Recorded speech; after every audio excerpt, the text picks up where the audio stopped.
මගේ පොඩිත්තන්න මේ වගේ ගණන් ඕනි තරම් ලැබිලා ඇති.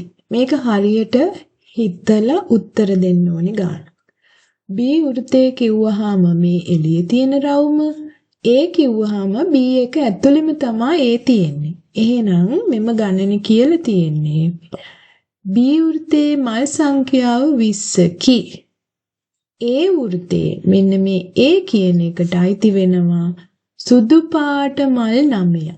සුදු මල් 9ක්. ඒ අනුව මෙම සටහනින් පෙන්වන මුළු මල් ගණන.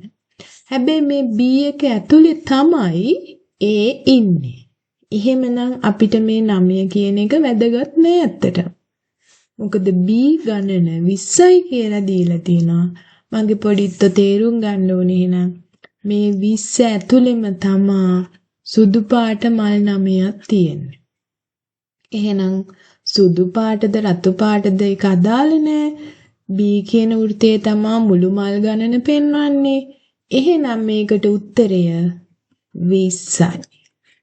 ඊළඟ වීඩියෝ වලින් මීට සමාන ගණිත ගැටලු කීපයක් මම අරගෙන එන්නම්. ඔයාලා ඒ ටික ඔක්කොම බලන්න.